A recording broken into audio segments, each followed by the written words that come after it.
And thank you for gathering outside the Yonkers Housing Court to rally and continue pushing for a statewide right to counsel and the winter moratorium eviction, two bills that we're gonna talk about briefly today. But we're also gonna have speakers who's gonna speak about the housing crisis that we are seeing here in our county and in our state and in our country.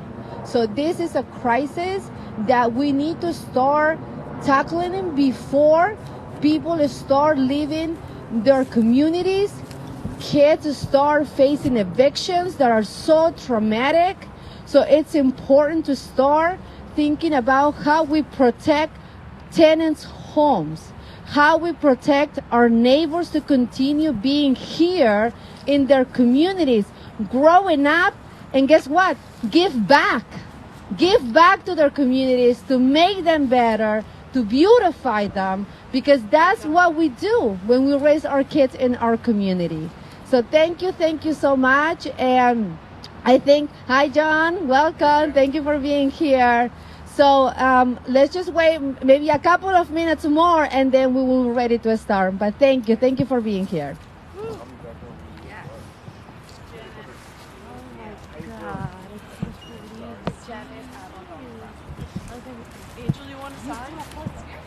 Oh my God, that's wonderful. Yeah. Yes. So my friend, the Rabbi Advocacy, invited other clergy. You're amazing. AJ from Black Westchester Magazine. AJ, what brings you here today? Katie, nice to meet you. One I'm issue. John from Cluster. We have to Yes, please. Yes, stand up for Yes, those tenants. Good. I am a like tenant. You know what I'm saying? I had my own situation in 2014, and the Mount Vernon Tenants Association helped me. So I stand with the tenants and tenants' rights. Now, AJ, is this a problem that affects Yonkers tenants and residents, or affects Mount Vernon as well? Oh, Mount Vernon. I'm in Mount Vernon. This is very much Mount Vernon. Yes. And yes. it's a well-known issue there, or Not even just about in Mount Vernon. Greenberg is dealing with it, and a lot of places where we have persons of color throughout Westchester are all dealing with it. so this is a county issue, not a specific municipality. No, but there's an issue here in Yonkers, and it's probably a strong issue in Mount Vernon, but it is countywide in many of the counties and many of the municipalities in Westchester. But look, we look at the crowd here. Probably there is more people coming down. Right. But it's important that issues that affects everybody or affects a large part of the population, that people come and voice their opinions. Let them know that this affects us. Let's address the issue. Don't you agree? Absolutely. I mean, it's a problem with every issue that we're fighting for. You don't get a large crowd. A lot of times people feel it, but they don't come out and speak unless it directly affects them, unfortunately. And like I say, with criminal justice and everything else, don't wait till it hits your front door to join the fight. Now, this is not just about housing issues. It's about justice in general. Yes. How just justice or injustice affects people of color, our people. Well, that's how they do with gentrification, putting up buildings that they call affordable housing that we can't afford, and then you end up moving out of your neighborhoods. They're pricing us out of our neighborhoods, and that's an issue where everywhere they have poor people and persons of color throughout Westchester. Thank you, AJ. No problem. I hope that was good. Thank you. No, it was good. All right. Even though it's just 10 now, we might get started. Who is the person that organizing this? Is that a specific person, organization? Janet had a lot to do with organizing it, yeah, and Dennis had a lot to do with organizing it. So go ahead. Janet, how you doing, Janet? This is I am Ru Ross with Yonkers Voice. We are very interested, and I think justice for tenants, it's a very, very important issue. How did you get involved? Do you live in a place where this affects you? Do you know people who has been? I guess we all know people that have been affected by this. But tell us what is going on. So I work for the Community Resource Center. It's located in Mamaroneck, but we serve all residents from Westchester County, low-income families, and also immigrant communities. And what we hear every day is rents are going up. People have to move their families somewhere, that they can afford, or maybe they have fallen behind their rent because of COVID or because they lost their jobs. So there is a lot of income insecurity in low-income families, in low-income communities. So now we're seeing that their tenants don't have a way to fight their cases, especially if they're facing eviction, because they don't have legal representation. So that's what we're advocating today. We're advocating for the passing of a statewide right to counsel, which guarantees that every tenant facing eviction will get legal representation, and if it doesn't get legal representation, so its case will be adjourned. So there are more protections for tenants to fight their cases and preserve their homes and their families and their communities. And we're also advocating for the eviction winter moratorium that will stop evictions, during the winter, for instance, when the weather is so harsh and people cannot be just kicked out of their homes because they won't be able to survive on the streets during the winter season. So that's one of the reasons why we're doing that. But also is the winter eviction moratorium prevents families to be evicted during the school year, which we know that for children are very hard to relocate when they are, in school. So that's what we're doing today. And in the crisis, many people are going to speak about how the crisis looks like. We serve mostly the undocumented community, a community that doesn't come forward to report when their landlords harass them, or when they get illegally locked out, or when they just leave their apartments because of fear. And I can tell you what, the other day, maybe a week ago, a person called me, he in Yonkers from Buena Vista, and talked to me about exactly what you just said. Undocumented, was sick, had to go to the hospital, was at the hospital for 15 days. When he came back home, the doors were locked. Yeah, and that's illegal. And that's illegal. Exactly. That's exactly what I said. Listen, don't matter if you're documented or undocumented, that's illegal. Exactly. Call the police and report what's going on. Exactly. But now look, I look around and I don't see too many people. Yeah. I know that does not mean that there is not too many people affected. There is many people that are afraid to come to rally and protest. The timing is also a work, time that a lot of people are at work.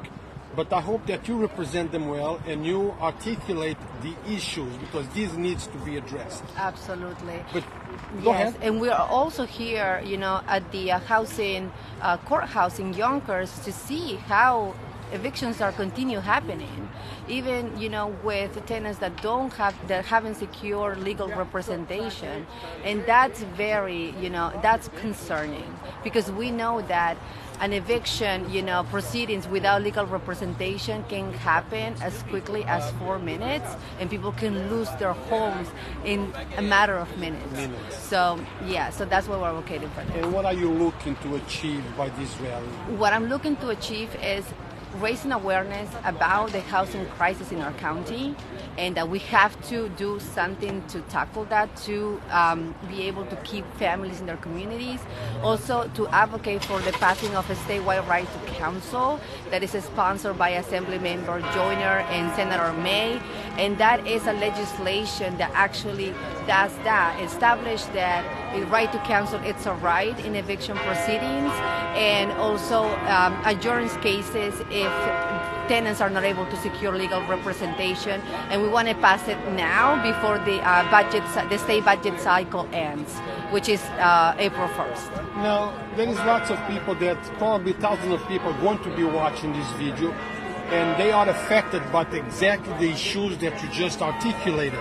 If they want to get in touch with you, in touch with your organization to talk about it, how do they do that? Oh, they can contact the Community Resource Center in Mamaroneck, 914-835-1512. But there are also 3 main organizations here, actually more than that. Here in Yonkers? Here in Yonkers, we have Community Voices Heard. We have Yonkers Sanctuary Movement. We have Catholic Charities, Obreros Unidos. We have Neighbors Link. We have many organizations that this community in Yonkers can go to and seek help. But if they live outside Yonkers, they can go to the Community Resource Center, or they can just go online and see many organizations that are actually supporting with not just eviction prevention, but also housing advocacy. So help is out there. Help is out there. You need to look for it. Yes. Thank you very much for your time. Thank you so much. Okay, everyone. Hello, hello, hello. Hi, welcome, welcome. Hi, everyone. Thank you for being here. I think we're going to get started. We don't want to, it's a little cold, but we're going to make it warm, right? Yes, we're going to jump a little. And it's Friday. So let's wrap up this week with a very strong, powerful rally, and rally in support of tenants. Rally in support of the passing of right to counsel for tenants in eviction proceedings. This is very important, and also for the passing of the eviction winter moratorium that we're advocating for. So thank you to the elected officials here. Thank you of the representative from many organizations that are here to speak in support. Thank you, media, for covering this important rally, important issue around tenants. And so just to give a little bit of a background in terms of what we are advocating for in terms of our legislative campaign, we're advocating for a statewide right to counsel, bill number A1493, sponsored by Assembly Member Joyner, and S2721, sponsored by Senator May. And what does the statewide right to counsel does? First, establishes the right to a free attorney for all New Yorkers facing displacement. That is an important thing that we need to establish for people to start enforcing that right? Getting legal representation. Covers formal eviction proceedings in any case that could result in displacement. For example, illegal lockouts, repair cases, and mandates the courts adjourn cases until tenants have been able to secure attorneys. That's critical for a family, for a tenant to preserve their homes and their families and their communities. And why are we doing that? My colleagues here are going to talk about the housing crisis we are facing. We are all hearing, people on the ground are hearing that we all see it on TV and on the news.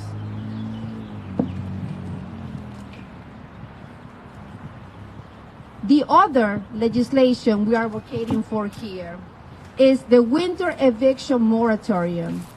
Bill number A4093, sponsored by Assembly Member Kellis, and S2721, sponsored by Senator Mary. So, and what does this bill do? Automatically pauses any eviction scheduled to take place between November 1st and April 15 each year. And why is that? Because nobody wants to be kicked out of their homes in the middle of the winter. This year, we had an exception. This year, the winter hasn't been as harsh as it has been in the past. And having families being displaced, being kicked out of their homes in this winter season could be lethal for some of them, because even sleeping in the car is at risk to die. It strengthens consequences for landlords who harass or illegally evict tenants during the winter moratorium, and helps tenants in non-payment cases who can clear their rent debt during the moratorium, remain in their homes, and after the moratorium ends. So it gives them a chance to seek help, to secure funding for them to pay rent arrears and not being evicted.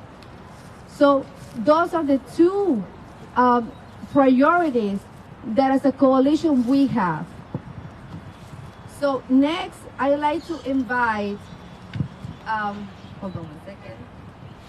I'd like to invite our first speaker, Dennis Hanratty from the Mount Vernon United Tenants, to speak about the housing crisis.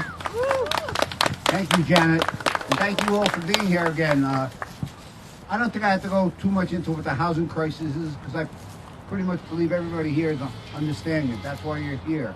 I mean, we've got this tsunami of evictions that goes on in Westchester County. People are in and out, getting thrown out on a regular basis. I can't believe in 2 months I would have been working for Mount Vernon United Tenants for 40 years. 40 years. And there's been a lot of changes in that time. Things have gotten better. Just a couple of years ago, 2019, the state legislature passed, the Housing Stability and Tenant Protection Act, dramatically improving tenants' rights. Those are for rent-regulated tenants, people under ETPA. So tenants do have good rights, but very often they don't know what they are. And that's one of the reasons why we need attorneys for this. One thing that hasn't changed, though, over these 40 years is the whole power differential between landlords and tenants. Landlords think they're up here and tenants are down there. And very often landlords are represented by attorneys in court cases. Rarely are tenants. Over 90% of landlords are represented in court, less than 10% of tenants are. That's an incredible, incredible imbalance. I mean, all of us believe in justice on some level, and the courts are supposed to provide justice. What kind of justice is it when, some 90% of people have representation, less than 10% don't? It's just a mix of mockery of even the phrase of justice, okay? So we're here to make sure that every tenant has a right to counsel. Every tenant not only has the right to counsel, but has a counsel that will be available when that court proceeding goes on. And all of us who are housing activists are fully behind this. We're pushing the state legislature to pass this bill, and we're going to work very hard. That's why we're out here today, and there'll be follow-up activities. So I don't know who's next to speak, Janet, but, I'm available if anybody who's from Mount Vernon or another community. We help people with eviction prevention. I'm not an attorney, even though I get accused all the time of practicing law without a license. And we always win those cases, too.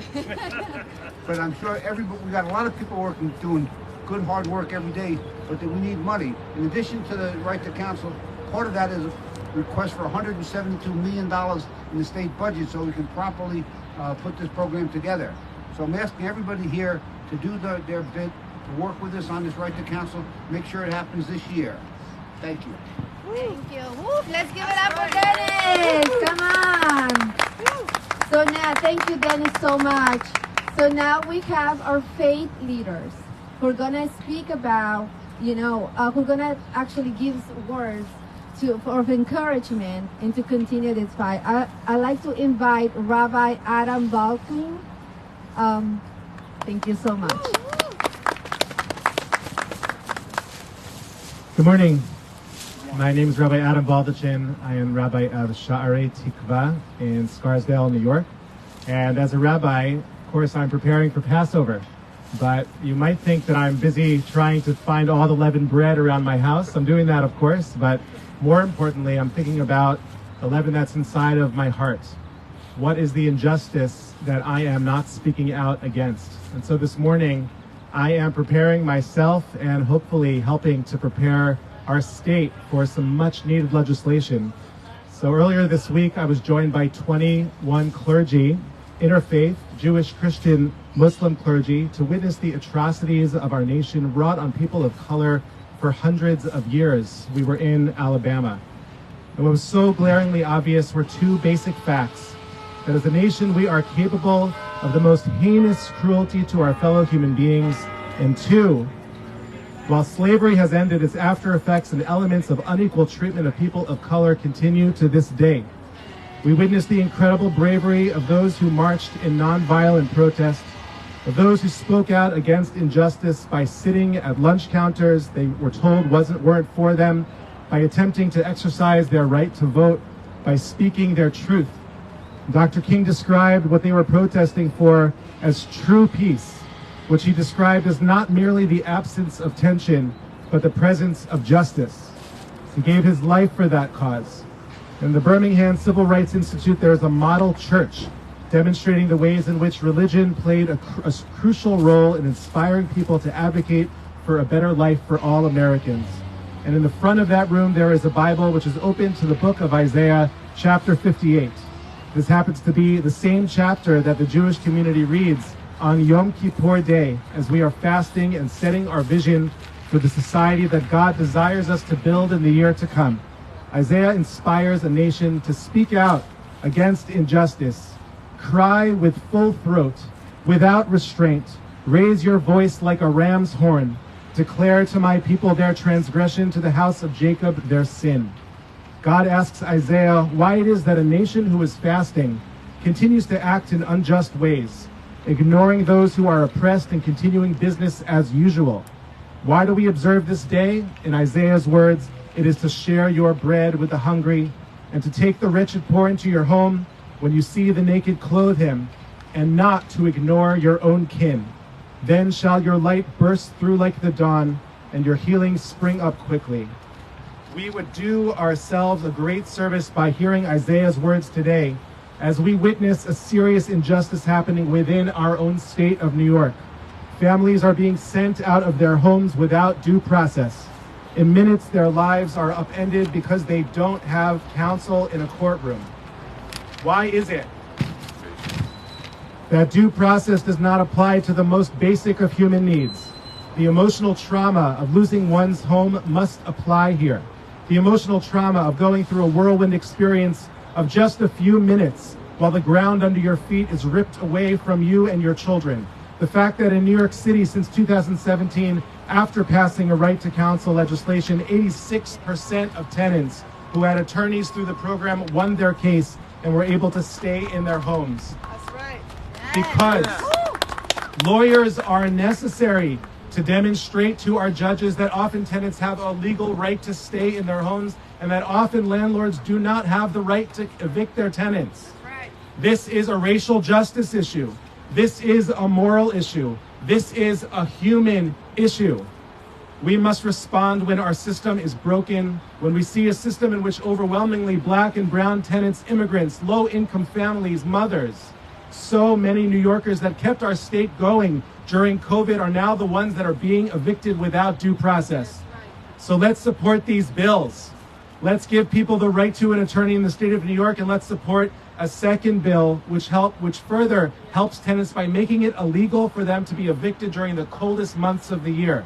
Because it is dangerous to evict someone or a family during that time, especially with the effects of climate change, and because we are all still reeling from what COVID has done to our bodies and to our economy.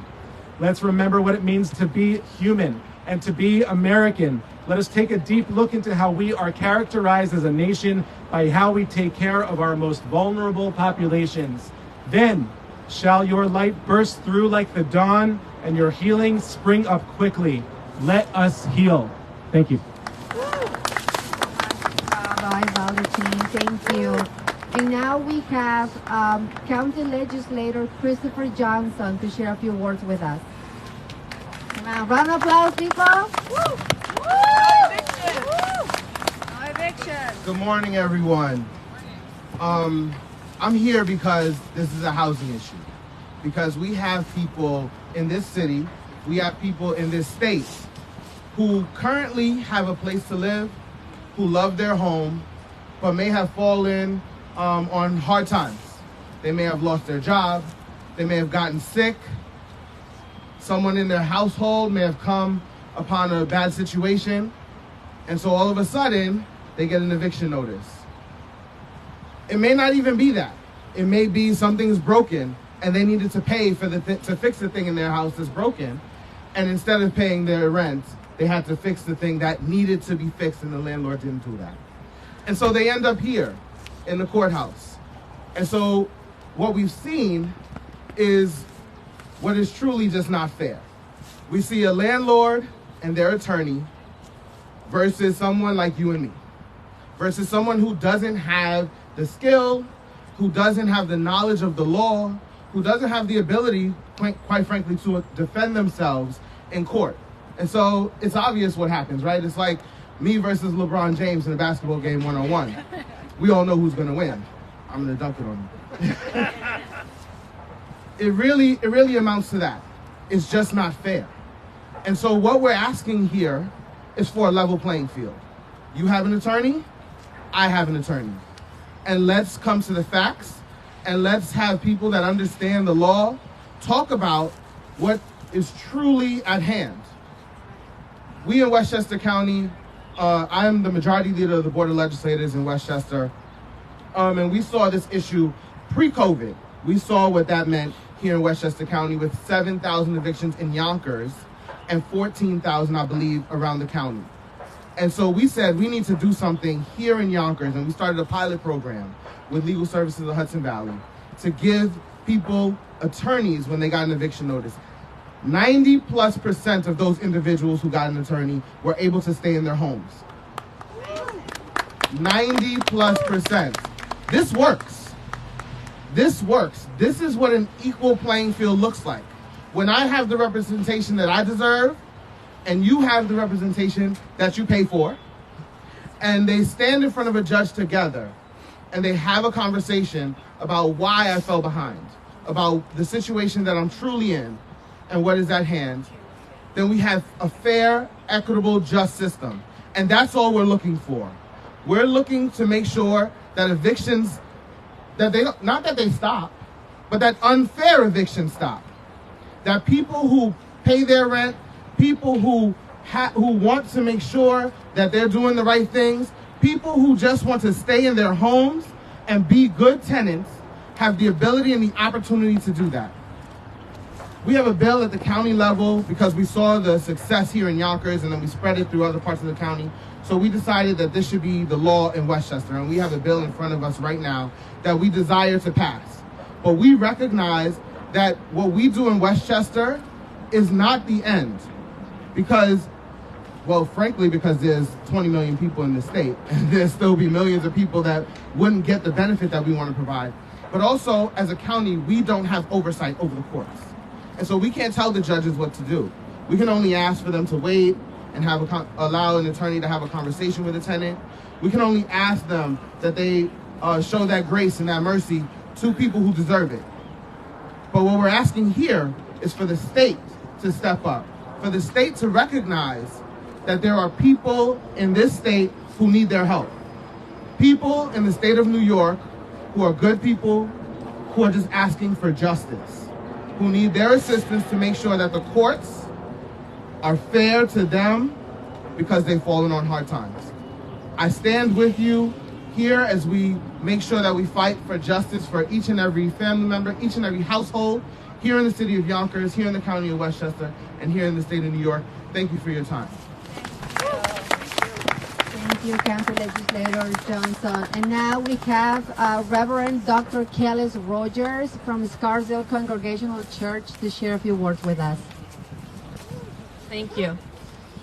I'm Kelly Huff Rogers, and I'm a senior minister at the Scarsdale Congregational Church. And as a person of faith, I'm reminded that in the Hebrew scripture it says that all are called to defend the rights of the poor and the needy, and that everyone is called to uphold the cause of the poor and the oppressed. Furthermore, in the New Testament Gospel of Luke, it says that no one lights a lamp and hides it under a clay jar or puts it under a bushel basket. Instead, they put it on a stand so that all who come can see the light. For there is nothing hidden that will not be disclosed, and there is nothing concealed that will not be known or brought out into the open. To me, that is the intersection of faith and evictions. The more that evictions are forcing people out of sight, the more urgent the call for people of faith to make them more visible. We are called to understand and bring the unseen out into the open, just as the same as we are called to defend the rights of the poor and the needy. A lack of a home and permanence has effects beyond the fiscal status of a tenant. A quote from the Eviction Lab states that studies also show that eviction causes job loss, as the stressful and drawn-out process of being forcibly expelled from a home causes people to make mistakes at work. Furthermore, it shows that parents who face eviction face higher rates of depression, which makes finding new work even more difficult. The effects of eviction extend beyond individuals and families. It affects our neighborhoods and our communities. A neighborhood that has endured ongoing trauma is less likely to politically organize and is less likely to be a community that seeks to preserve the rights of all of its neighbors. Eviction impacts us all, which means that we must act for all. Our Abrahamic faiths remind us that we are all created in the image of God, and as such, we have a right to protect all of God's beloved children. You have my support. I will share the support wider with the faith community. I give thanks for the work that you are doing here, and we call upon our legislators and our elected officials to enact these two laws for the state of New York for the benefit of all of our communities. Thank you. Thank you, Reverend. And now we're going to hear from our tenants. We're going to hear testimonials. I'm going to call Lorraine Lopez, Westchester tenant, who's going to share her testimonial with us and why we're advocating for right to counsel and why this is important. Thank you. Imagine getting evicted on a day like today in the springtime. That's right. Can you, I'm freezing. Okay, so let me tell you what happened to me recently. First of all, I'm a 30-year activist, a public official. I spent 30 years helping people like referring them to cluster, to West Half, to MHA, helping them get an order to show cause and stuff like that. And I didn't think that something like this was going to happen to me. And it happened to me recently. What happened to me was I broke my leg in like 7 places, and I was immobilized for like 10 months. I live on a 3-story walk-up. The first thing my landlord did the day after I fell, she called the people downstairs, and she was very angry, and she wasn't concerned about me. She said she's gonna sue me. So I did. I got an attorney, and I said I'm gonna sue her. She retaliated. I mean, like for example, the lights in the hallway were off, and I'm crawling to go to my doctor's appointments on my butt, in the darkness. And I called them up and I told them, you know, I can't reach the lights. It's really dark. They didn't care. And they found little bits and pieces. They were picking on me for little things. And what happened was I got a letter that said, you got 90 days to leave. I was advised that you know, just pay no mind, because the landlord was iffy. So I didn't pay no mind. Months passed by. The 3 months passed by. And so I said, okay, I'm good. What happened was I got a letter saying that I had to be in court on Valentine's Day, and I said, "Oh my God, what's going on?" And I had no heads up, no nothing, and it was legal. And I said, "Oh, what am I gonna do?" So I started looking for an apartment right away. And let me tell you something about finding an apartment here. You gotta pay for application every time you $25 and up for an application. You've gotta have a great credit score. You've gotta get a co-signer. You've got to, in my case, to ask for my landlord's New York State ID. I mean, everything, including your firstborn. They want everything. And when I was going through that process, I said to myself, oh my God. I thought about my people in Southwest Yonkers. I said, oh, especially on Nodine Hill, where they live in a slum-like area. You know, and I thought about them. I said, if this is difficult for me, and I've got resources, trust me, I got resources, how is it going to be for my people? There's no way. And no wonder they're living where they're living, because they have no other alternative. They've got nowhere to go. So as I was going through that, I was empathizing more and more and more with the people. And I called, I looked for an attorney. And let me tell you something. I've been scared twice in my life. I mean, fear of the unknown. The greatest fear in my life was when my 2 brothers were murdered, and I was waiting to see whether or not they were going to live. I've been scared one other time, and that was with this housing insecurity. Because all I said to myself was, this is going to be difficult. I can't, in my case, I thought I had 8 days. 3 dogs. 3 dogs. Oh, that's another problem. They don't want you with your pets. And So I got an attorney. When the attorney called me, her name was Zara. She said, Lorraine, I'm going to take your case. I said, what? Let me tell you something. What I felt, the sense of relief that I felt that, oh my God, I'm going to be okay, was amazing. And she not only guided me through everything, she went beyond that. She was my counselor, my therapist, my psychiatrist, my social worker. She was everything. She was everything. And she made sure that I was okay. She made sure that she took care of me. She went above and beyond.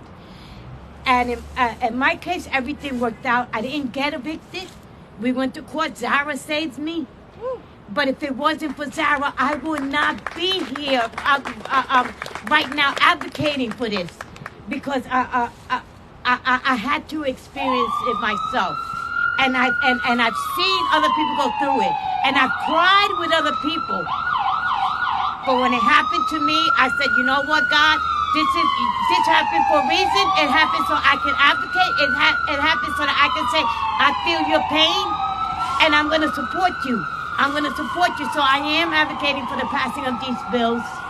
I am moving into a new place. Everything worked out, and now it's my responsibility to make sure that others out there get the help they need and deserve through what I went through. Thank you very much.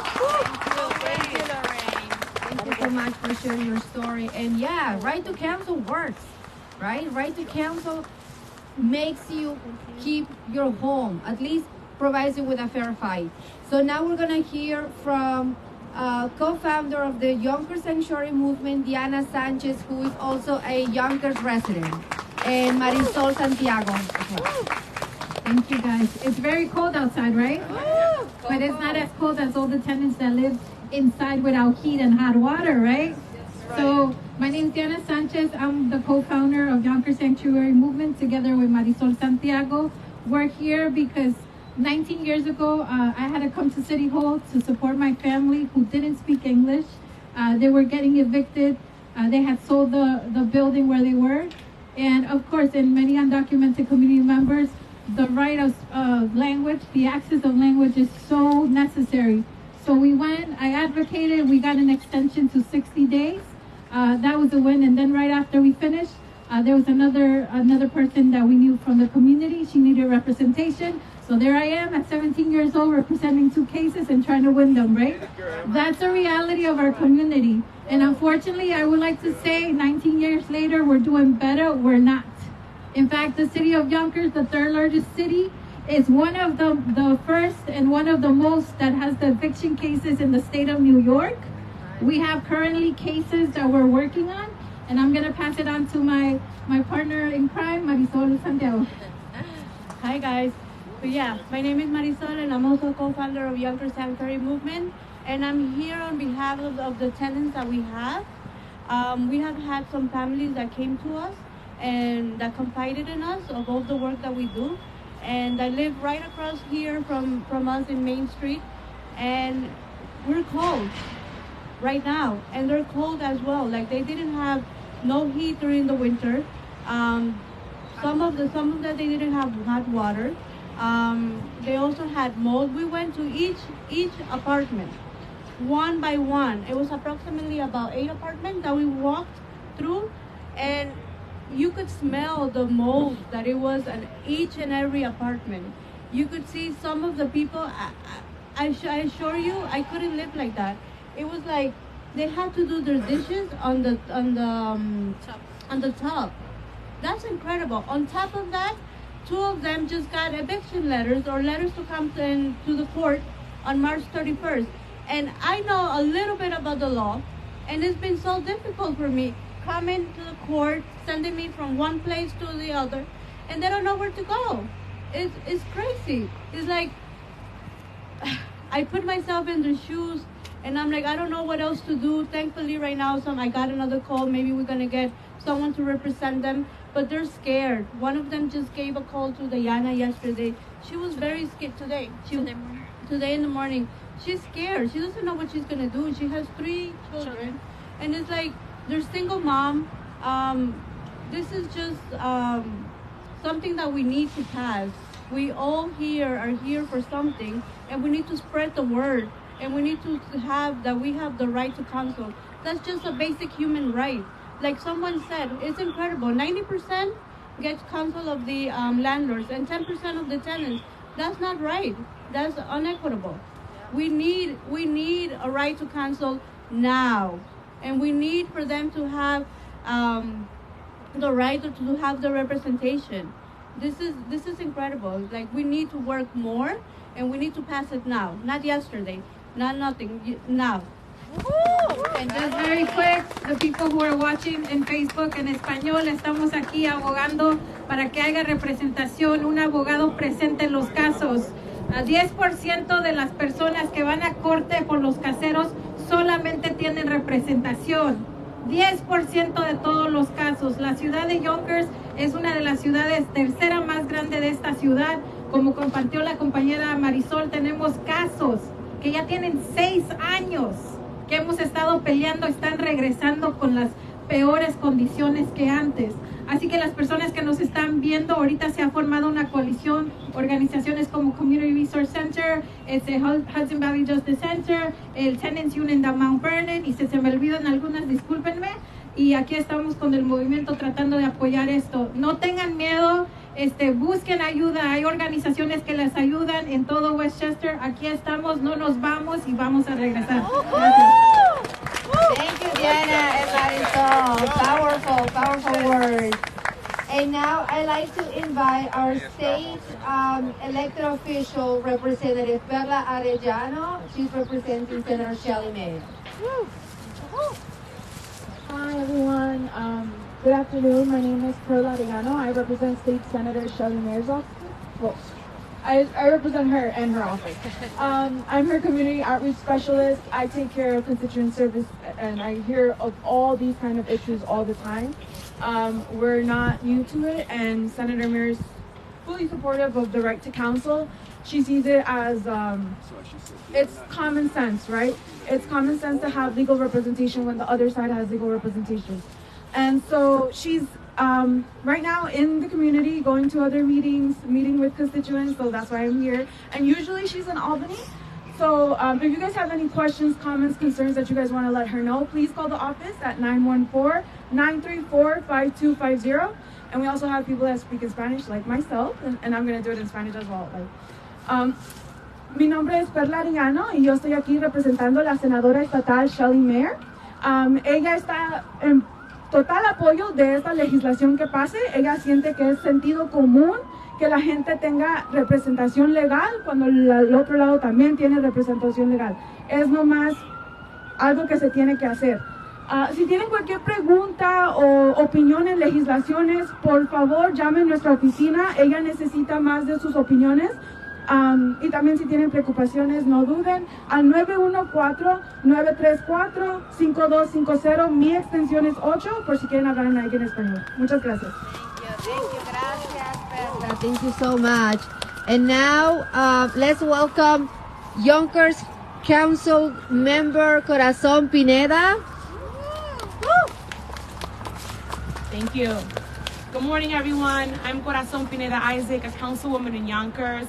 And, you know, I'm here to support the right to counsel. This is what we know. There is a housing crisis in New York State. There's a housing crisis in Westchester County. And there's definitely a housing crisis here in Yonkers. Therefore, there are landlords that are jacking up rents. There are evictions happening. There are displacements that are happening. And people deserve the right to counsel. Why? Because every landlord that comes to this court comes with representation. And people deserve the same right. People deserve the right to navigate these complicated, difficult courts, because it is a complicated process. It is a traumatic process. You know, I heard your testimonial, Lorraine, and I can only imagine what you were going through. The trauma that you felt, the agony, the fear. That is what people face each and every day when they face eviction. That is what they feel. A fear that their place that they call home, where their families lay, where they have warmth, if the landlord provides it, is going to be taken away from them. Therefore, they deserve the right for someone who has studied the law, who's an expert on this, to advocate on their behalf, to navigate the courts, to navigate and advocate for them so that the fair and most righteous outcome happens. And that is what we're asking for. The most basic right for people to have the right to counsel, the right to due process, and the right to not be manipulated, because that is what's happening. Landlords are manipulating the most vulnerable, those that don't speak the language, don't dominate the language, that have different economic circumstances. They're being targeted, their rights are being violated, and oftentimes they rely on people not having resources so that they can get the outcome that they want. So they can displace people who either have controlled rents, who either are complaining about unsafe living conditions, who just want a safe place to live. So I support this law. I'm going to introduce a resolution for Yonkers to support this law. And we're going to continue to advocate and move forward so that people have the right to counsel. Because as someone that represents Southwest Yonkers, I hear these cases time and time again. And sometimes residents ask me to, although they call me to complain, they don't know if they don't know if they want me to even go through the process with complaining to the building department, because they're afraid that if their property gets condemned, they have nowhere to go. They have nowhere to go. So they should have legal representation to help them navigate these difficult problems. They should have support in their local government. They should have support in their state government. And we should all be doing our part to continue to advocate and raise our voices to support one another and support our community. So thank you all for being here on this cold, chilly night. But the fight, the warmth that we have with one another is going to keep on, and we're going to support our brothers and sisters here and throughout New York State. Thank you.